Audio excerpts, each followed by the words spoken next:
ፖለቲካል ማኔጅመንት የሚደረግበት መድረክ ነበር። ያ የፈረሰበት ሂደት አንደኛ ማፍረሱ አስፈላጊ አልነበረም፣ ሪፎርም ነበር መደረግ ነበረበት። የፈረሰበት መንገድ አየ ዲሞክራሲያዊ ስራ ስላልነበረን፣ ዲሞክራሲያዊ ስራ ቢኖር ድርድርና የስልጣንና የሀብት ክፍፍል በፓርላማ በሀውስ ኦፍ ፌዴሬሽን ይካሄድ ነበር። ኢህአዴግ ዲሞክራሲያዊ ስራ ባለመሆኑ ይህ ዲሞክራሲያዊ በሆነ መልኩ በፓርቲ ነበር ውሳኔዎች የሚወሰኑት። ያ ፓርቲ ሲፈርስ የመደራደሪያ የመከራከሪያ የመነጋገሪያ መድረኩ አጣ ነው። ጦርነት ገባ። በጦርነት 2 ዓመት ከተጨፋጨፈን በኋላ እድል አገኘንና ፕሪቶሪያ ላይ ተኩስ ማቆም ቻለ። የፕሪቶሪያ ስምምነት ግን ወደ ጦርነት ያስገቡንን ምክንያቶች የፈታ አልነበረም። ወደ ጦርነት የገባ ነው በወልቃይትና ጠገዴ በዌስተርን ትግራይ ጉዳይ አይደለም። ፈንዳሜንታሊ በፖለቲካ ስልጣን አንድ፣ ሁለተኛ የትግራይ እንዲሁም ህወሓት በመጪዋ ኢትዮጵያ ውስጥ ምን አይነት ቦታ ይኑራት የሚለው ጥያቄ ነው ወደ ግጭት የፈጠረ።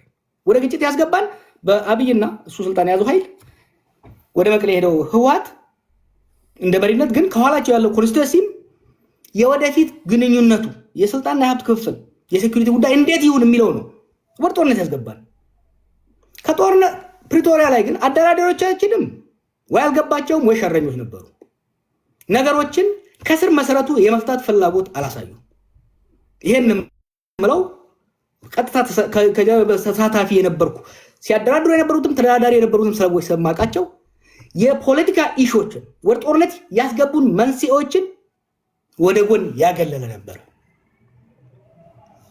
ናይሮቢ 1 እና ናይሮቢ 2 ላይ ሞር ጦርነቱን እንዴት እናቆምና ከዛ ለያ ጦርነት እንዴት እንዘጋጅ ውስጥ የተገባው።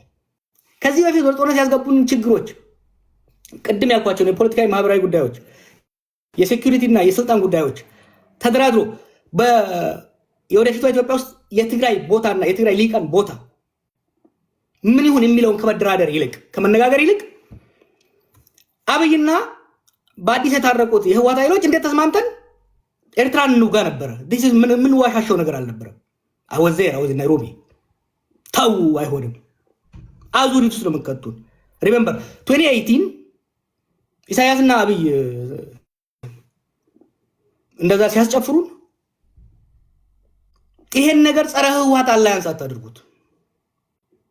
ይሄን እድል ተጠቅመን በኤርትራና በኢትዮጵያ መካከል የሰከነ በድርድርና በተቋማዊ መሰረት ያለው ስምምነት ላይ እንድረስ። አዲስ አበባና አስመራ መቀሌን ዘለው ሊጨባበጡ አይችሉም። ኢትስ አ ማተር ኦፍ ጂኦግራፊ ኢትስ አ ማተር ኦፍ ሂስትሪ ብዬ ስከራከር ነበረ። የዛ ጊዜ ሁለቱም ማድመጥ አልፈለጉም። ሲሚለርሊ ናይሮቢም ላይ ሀሌላ ኬለም ላይ የተሞከረው አካሄድ አንድ ጦርነት ወደ ትግራይ ጦርነት ያስገባንን ችግር ከመፍታት ይልቅ ሌላ ጦርነት የሚደረግ ነው። ሰዎች አንድ ነገር እንሸዋወድ። ይሄ ኤርትራ፣ ኢትዮጵያ፣ ትግራይ፣ ኦሮሞ ምናምን እንለው ነገር ክፍሎችን ቢኖሩ ደግሞ ብዙ ሚስጥር የለንም። we are one community። በተለይ ደግሞ በሶሳይቲ ደረጃ ካየኸው we are one community። ብዙም ሚስጥር አይኖርም። በአስመራና በአዲስ አበባ መካከል፣ በመቀሌና በአስመራ መካከል እኔ ሄጄ ላሉላ ሹክ ብለው አሉላ መጥቶ ለቶላ ለገብረየስ የማይልበት ብዙ ምድር የለም። አይ ኖ ዚስ ፍሮም ኤክስፒሪየንስ። ናይሮቢ ላይ የተደረገው ውይይት አስመራ ወዲያ ነው የደረሰው። ሴም ቲንግ ከዛ ቤትም አዲስ አበባ ላይ ጅማ ላይ ኢሳያስ እና አብይ ሲያደርጉ የነበረው መቀሌ ሲደርስ ነበር። ምን ፈጠረ? ይሄ ጥርጣሬዎችን እያባባሰ ሄደ እና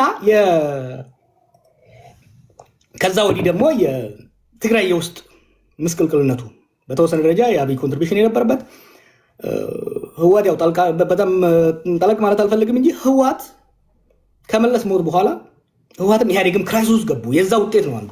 ምክንያቱም ለረጅም ጊዜ በመለስ ጭንቅላት ላይ የተመሰረተ አካሄድ ስለነበረ እሱ ሲሞት ስበቱ ሴንተሩን እየለቀቀ ነው የመጣው። እሱን የሚተካ አመራር አለማግኘታቸውም አስፈላጊ መሆኑን we have to sympathize።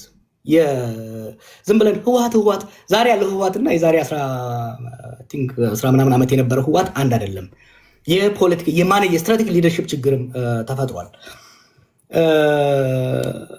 ከዚሁ ጋር ተያይዞ የጽምዶ ጉዳይ ዛሬ ጽምዶ ይውደም ጽምዶ ይንገስ ብትል ብዙ ለውጥ አያመጣም። እንዴት ነው ወደ ጽምዶ የገባ ነው? ለኔ ጽምዶ 2018 ነው የተጀመረው። ኢትዮጵያና ኤርትራ ወይም ደግሞ ሻቢያና ወያኔ 1991 ደርግ ጥለው ስልጣን ያዙ። ከዛ በኋላ ሀገራዊ ተቋማዊ ኢንስቲትዩሽን